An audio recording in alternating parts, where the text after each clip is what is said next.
আরে দাঁড়ান, ভিডিও শুরু করার আগে আজকের সবচেয়ে গুরুত্বপূর্ণ খবরটা শুনে নিন। কারণ আজ যে ঘটনাটি সামনে এসেছে সেটি মধ্যপ্রাচ্যের কূটনীতিতে বড় একটি মোড় হিসেবে দেখা হচ্ছে। ইরান লিখিতভাবে জানিয়েছে যে তারা পরমাণু অস্ত্র তৈরি করবে না। হ্যাঁ, ঠিকই শুনেছেন। দীর্ঘদিন ধরে ইরানের পারমাণবিক কর্মসূচি নিয়ে আন্তর্জাতিক অঙ্গনে যে বিতর্ক চলছিল, এই প্রেক্ষাপটে এই ঘোষণা নতুন করে আলোচনার জন্ম দিয়েছে। তবে এখানে শেষ নয়, কারণ এই অবস্থানের পাশাপাশি ইরান এমন একটি বিষয়ে নিজেদের অবস্থান থেকে এক চুলও সরে আসেনি।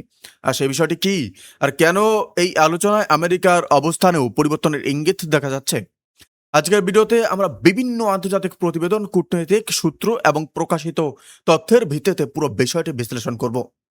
আজকের এই বিশেষ আলোচনায় আমরা জানাবো আমেরিকা ও ইরানের সাম্প্রতিক কূটনীতিক আলোচনায় কি কি বিষয় উঠে এসেছে, কাতারে আটকে থাকা ইরানের বিলিয়ন ডলার তহবিল নিয়ে সর্বশেষ পরিস্থিতি কি, এবং সবচেয়ে গুরুত্বপূর্ণ এই সম্ভাব্য সমঝোতাকে ঘিরে ইসরায়েলের উদ্বেগের কারণ কি এবং আঞ্চলিক নিরাপত্তার ওপর এর প্রভাব কতটা হতে পারে। ভিডিও শেষ পর্যন্ত অবশ্যই সঙ্গে থাকুন, কারণ সর্বশেষ আমরা আলোচনা করব ইরানের বিপ্লবী রক্ষী বাহিনীর সাম্প্রতিক বক্তব্য, তার বাস্তব তাৎপর্য এবং মধ্যপ্রাচ্যের পরিবর্তিত ভূ রাজনৈতিক পরিস্থিতিতে এর সম্ভাব্য প্রভাব সম্পর্কে। দর্শক, প্রথম আপডেটে আসি। সুইজারল্যান্ডে ইরান আর আমেরিকার মধ্যে পরমাণু কর্মসূচি নিয়ে কথাবার্তা চলছে। ঠিক সেই সময়েই ইরানের রাষ্ট্রপতি মাসুদ পেজেকসিয়ান সরাসরি আমেরিকাকে একটা বড়সড় বার্তা দিয়ে দিলেন। তিনি স্পষ্ট করে বলে দিলেন যে আমেরিকার সঙ্গে যে সমঝোতা হয়েছে তার শর্ত কি। আর সবচেয়ে বড় কথাটা হলো, পেজেকসিয়ান একদম জোর গলায় বলে দিয়েছেন ইরান কোনো অবস্থাতেই শূন্য ইউরেনিয়াম সমৃদ্ধকরণ মেনে নেবে না। মানে আমেরিকা যদি ভেবে থাকে চাপ দিয়ে, ভয় দেখিয়ে বা যুদ্ধের ভয় ধরিয়ে ইরানকে সমৃদ্ধকরণ থেকে সরিয়ে দেবে, তাহলে সেটা একদম অসম্ভব।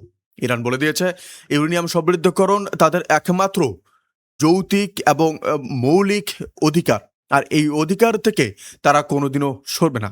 এটাই আসলে সেই প্যাচটা যেটা আমেরিকা আর ইরানের মধ্যে প্রতিবার কথাবার্তার সময় সামনে এসে দাঁড়ায়, আর এবারও পুরোপুরি একইভাবে দাঁড়িয়ে আছে। এটা নতুন কিছু না, এটা বহু পুরনো একটা টানাপোড়েন।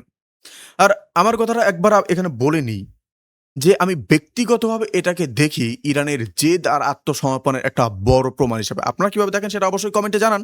বাট আমি এটাকে জেদ এবং আত্মসমর্পণ হিসাবে দেখি। একটা দেশ যাকে বছরের পর বছর এক ঘরে করে রাখার চেষ্টা হয়েছে, যার উপর শত শত নিষেধাজ্ঞা চাপানো হয়েছে, সেই দেশ এতদিন পরেও নিজের মৌলিক অধিকারের জায়গা থেকে এক চুলও সরছে না।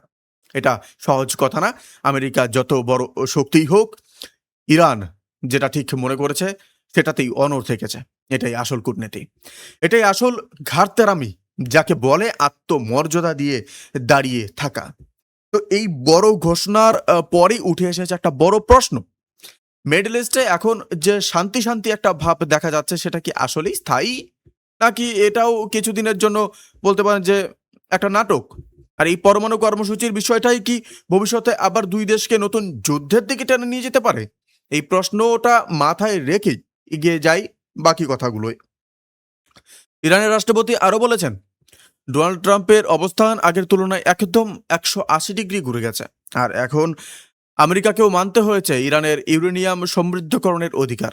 তিনি বলেছেন ইরান তার সমৃদ্ধকরণের অধিকার থেকে পেছনে হটবে না, আর এই নিয়ে কোনো আপোষ করবে না। তিনি এটাও বলেছেন যুদ্ধ কারো লাভের জন্য নয়, যুদ্ধ চলতে থাকলে তা কারোর জন্যই ভালো হবে না, না ইরানের জন্য না আমেরিকার জন্য। কিন্তু সঙ্গে সঙ্গে এটাও খুব স্পষ্ট করে বলে দিয়েছেন, এর মানে এটা একদম না যে ইরান যুদ্ধকে ভয় পায়। ইরান যুদ্ধ লড়তে ভয় পায় না। তার কথায় ইরানের সেনাবাহিনী, বিপ্লবী রক্ষী বাহিনী আর সারা দেশের মানুষ আগেও মজবুতভাবে দাঁড়িয়েছিল, আর যুদ্ধ যদি আবার লম্বা সময় ধরে চলে তাহলেও ইরান পূর্ণ শক্তি নিয়ে দাঁড়িয়ে থাকবে। আমার একটা কথা বলার আছে আপনাদের। দেখুন, আমেরিকা যেভাবে নিজের আগের জেদ থেকে সরে আসতে বাধ্য হলো, এটা আমার চোখে আমেরিকার পরাজয়ের একটা ছোট্ট স্বীকারোক্তি। বছরের পর বছর বলতে আমেরিকা বলে এসেছে যে ইরানকে একদম শূন্যে নামিয়ে আনতে হবে, একটু ইউরেনিয়াম সমৃদ্ধকরণের অধিকার দেওয়া হবে না। আর আজ সেই আমেরিকা মানতে বাধ্য হচ্ছে যে ইরানের এই অধিকার আছে। এটা একদম রাশিয়ার ক্ষেত্রেও আমরা বহুবার দেখেছি। আমেরিকার পশ্চিমা দুনিয়া যতই নিষেধাজ্ঞা চাপাক, যতই চাপ দিক, রাশিয়া যেমন নিজের সিদ্ধান্ত থেকে সরেনি, ইরানও ঠিক সেই একই রাস্তায় হেঁটে দেখিয়ে দিল যে চাপ দিয়ে সব দেশকে নোয়ানো যায় না। আমার তো মনে হয় এইটাই 21 শতকের 21st সেঞ্চুরির নতুন বিশ্ব রাজনীতির একটা বড় শিক্ষা। যে দেশ নিজের অবস্থানে অনড় থাকে, পশ্চিমা দুনিয়া শেষ পর্যন্ত তার সঙ্গে বসে কথা বলতে বাধ্য হয়। দর্শক, আসি টাকার গল্পে। যেটা শুনলে বুঝবেন ইরানের হাতে এই চুক্তি থেকে ঠিক কতটা লাভ আসতে চলেছে। পেজেকশিয়ান জানিয়েছেন এই সমঝোতা বেশিরভাগ শর্তই ইরানের পক্ষে যাচ্ছে, আর আগামী দিনে এর ফায়দাও মানুষ একে একে দেখতে পারবে। তিনি জানিয়েছেন কথাবার্তা শুরু হওয়ার সঙ্গে সঙ্গেই কাতারে আটকে থাকা ইরানের কয়েক বিলিয়ন ডলার ইরানকে ফিরিয়ে দেওয়া হবে। আর ইরানের কেন্দ্রীয় ব্যাংক এই টাকা দেশের অর্থনীতিকে চাঙ্গা করার জন্য ব্যবহার করার পরিকল্পনা করেছে। আর এর সঙ্গে সঙ্গেই আরও একটা বড় কথা সামনে এসেছে। ইরানের প্রেস টিভির খবর অনুযায়ী পেজেকশিয়ান বলেছেন আমেরিকার একটাই শর্ত ছিল, ইরান পরমাণু বোমা বানাবে না। আর ইরান তো আগে থেকেই বলে এসেছে তাদের এমন কোনো ইচ্ছেই নেই। তাই আমেরিকা যখন এই কথাটা লিখিতভাবে চুক্তিতে রাখতে চাইলেও ইরান সেখানে দরখাস্ত করে দিল। মানে ইরান এবার সাদা খাতায় লিখে দিয়েছে তারা কখনো পরমাণু বোমা বানাবে না। আর এই জায়গায় একটু থামি, কারণ এটাই আজকের সবচেয়ে বড় খবর। যারা এতদিন বলে আসছিলেন যে ইরান গোপনে বোমা বানানোর চেষ্টা করছে, তাদের জন্য এটা একটা বড় ধাক্কা। ইরানের নিজের রাষ্ট্রপতি বা তার মাধ্যমে এখন লিখিতভাবে জানিয়ে দিয়েছে যে এই অভিযোগ একদম ভিত্তিহীন। আমরা নিজের মত যদি বলি বা আমার নিজের যদি আপনারা যদি মানেন, আমার নিজের মত যদি বলি, এটা ইরানের তরফে একটা বুদ্ধিমান কূটনৈতিক চাল। কারণ এই একটা শর্ত মেনে নিয়ে ইরান আসলে নিজের সবচেয়ে দামি জিনিসটা মানে সমৃদ্ধকরণের অধিকার সম্পূর্ণ অক্ষত রেখে দিয়েছে। ইরান বলছে যে বিদ্যুৎ তৈরির জন্য সমৃদ্ধকরণ করব, সাধারণ মানুষের কাজে সমৃদ্ধকরণ করব, চিকিৎসার কাজে সমৃদ্ধকরণ করব, কিন্তু বোমা বানানোর জন্য কোনোদিন সমৃদ্ধকরণ করব না।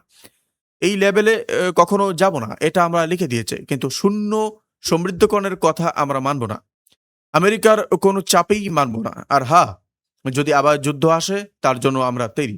এই পুরো কথাটাই আসলে ইরানের শক্তি আর কূটনীতির একটা অসাধারণ মিশ্রণ, এটা আমার মনে হয়। ইরানের রাষ্ট্রপতি আরও বলেছেন এই পুরো চুক্তির সবচেয়ে বড় বিরোধী হলেন নেতানিয়াহু। তার কথায় গাজা আর লেবাননে ইসরায়েলের হামলার আসল উদ্দেশ্য ছিল আসলে শান্তি আসতে না দেওয়া আর ইরানের অর্থনীতিকে এগিয়ে যেতে বাধা দেওয়া। কিন্তু এখন ইসরায়েলের ওপর আন্তর্জাতিক চাপ বাড়ছে, আর সেই চাপই নেতানিয়াহুকে এই রাস্তা থেকে পিছিয়ে আসতে বাধ্য করছে। তিনি এটাও বলেছেন দেশের ভেতরে আর বাইরে এমন কিছু শক্তি আছে যারা এই সমঝোতার বিরুদ্ধে আছে, আর তারাই আসলে নেতানিয়াহুর প্রোপাগান্ডাকে আরো জোরদার করছে। আমি আমার ব্যক্তিগত মতটাও আপনাদেরকে স্পষ্টভাবে জানাই, আপনাদেরকে বলি, নেতানিয়াহু গোটা মিডল ইস্টে অশান্তি জিইয়ে রাখতে চান। কারণ ইরান যদি সত্যিই শান্তির রাস্তায় এগিয়ে যায় আর অর্থনৈতিকভাবে মজবুত হয়, তাহলে ইসরায়েলের রাজনৈতিক খেলাটাই দুর্বল হয়ে যায়। গাজা, লেবানন, হিজবুল্লাহ এই সব কিছুর পেছনে আসলে একটাই হিসেবে কাজ করছে, কিভাবে ইরানকে দুর্বল করা যায়। কিন্তু আন্তর্জাতিক মঞ্চে ইসরায়েলের বিরুদ্ধে যে চাপ তৈরি হচ্ছে সেটা দেখে বোঝা যাচ্ছে যে নেতানিয়াহুর এই খেলা চিরকাল চলবে না। আমি মনে করি ইরান যত স্থিরভাবে নিজের পথে এগোবে, নেতানিয়াহুর প্রোপাগান্ডা তত দুর্বল হয়ে পড়বে।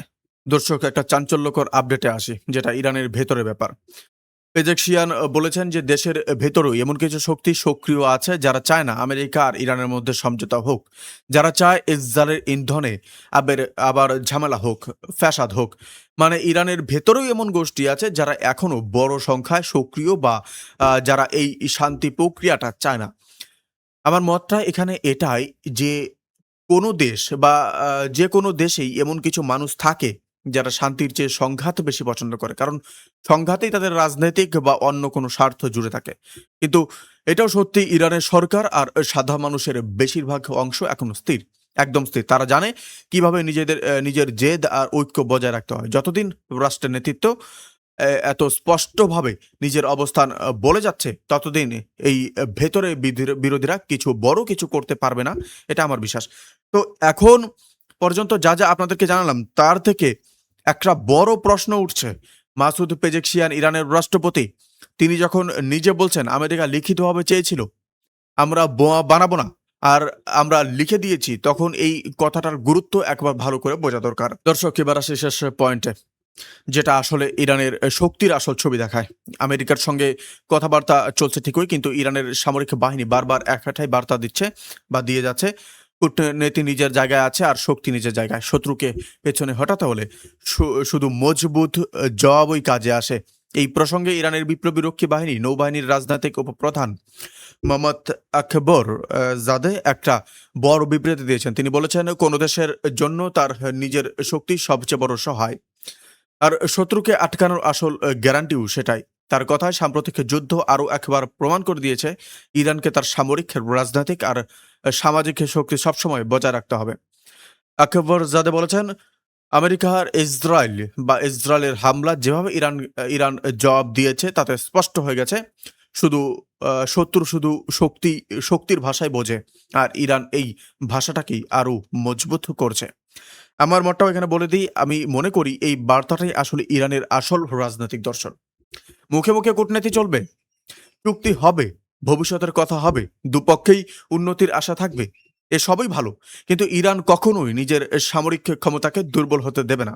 আর এটাই সেই শক্তি যা একটা মারামারি, বলতে পারেন যে মাঝারি শক্তির দেশকে করার পরে একটা মাঝারি শক্তির দেশকে একটা বৃহত্তর শক্তির সঙ্গে মাথা উঁচু করে দাঁড়াতে আর সরাসরি মোকাবেলা করার সাহস দিয়েছে, যা পুরো দুনিয়া দেখেছে, শুনছে আর অনুভবও করছে।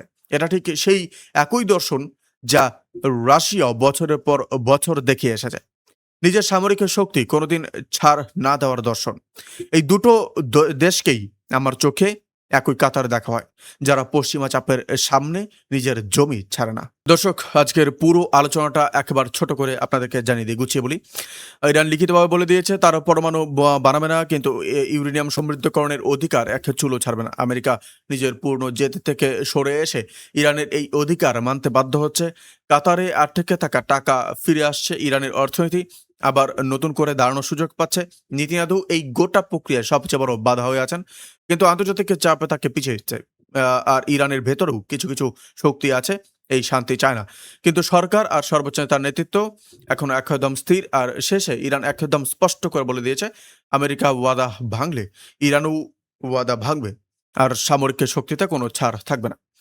আমি ব্যক্তিগত শেষ কথাটা এটা বলতে চাই আপনাদেরকে যে এই পুরো গল্পটা আমার চোখে ইরানের কূটনৈতিক বিচক্ষণতা আর জেদের একটা অসাধারণ উদাহরণ। কেন বলছি? একটা দেশ যাকে বছরের পর বছর এক ঘরে করার চেষ্টা হয়েছে, সেই দেশ আজ নিজের শর্তে আমেরিকাকে টেবিলে বসিয়েছে।